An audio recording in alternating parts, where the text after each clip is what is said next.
Hello, प्रणाम जीजाजी। अरे खुश रह बहन फरवा, ये होलिया में कैसे आ रहे रे? अरे नहीं जीजाजी, अरे दीदिया पूछ रहा कि जीजा फगुआ में आईथिन कि नहीं। अरे बहन फरवा, तोरा अब आ दिले रे, फगुआ चढ़ल तो 4 दिन कह के बहनी के ले गनी आ 4 महीना होवे वाला। अब बहन फरवा ऊपर से हमरो बोला जोरे बहन डरवा ओन्ही रख बहनिए के आ अपने भातान बन जो। हम होली में आवे वाला नहीं हूं बहन फरवा।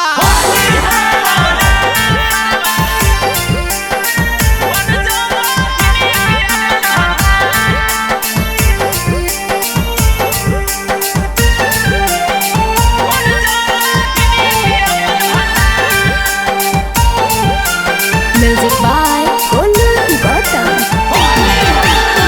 4 महीना से रखले हखी लगातार। अरे सरवा बन जो बहिनिए के भातार। अरे सरवा बन जो बहिनिए के भातार। जहिया से फागुन चढ़लौ गरम हौ का पार। अरे सरवा बन जो बहिनिए के अपन भातार। अरे सरवा बन जो बहिनिए के अपन भातार।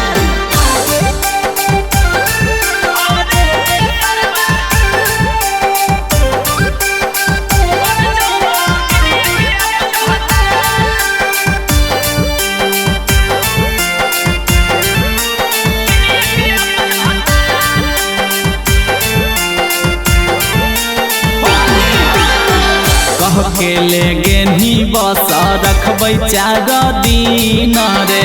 अबे के नहीं नाम ले हो सरवा तोर बहिना रे। कह के ले गेनी बस रखबै 4 दिन रे। अबे के नहीं नाम ले हो सरवा तोर बहिना रे। डाल के हिलावो हकी की हथियार।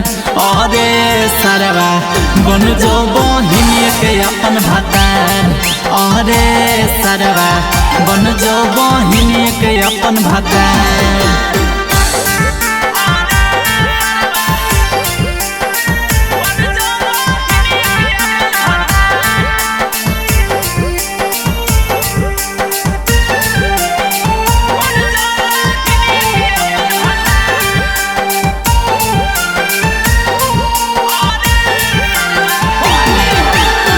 करबौ बियाहवा हम बोलाई दोसर अगुआ रे। बहिनी के लेके साथे सुती हम भर फगुआ रे। करबौ बियाहवा हम बोलाई दोसर अगुआ रे। बहिनी के लेके साथे सुती हम भर फगुआ रे। पीयूष गांधी गौतम के घरवा देनी उजाड़। अरे सरवा बन जो बहिनिए के अपन भातार। अरे सरवा बन जो बहिनिए के अपन भातार।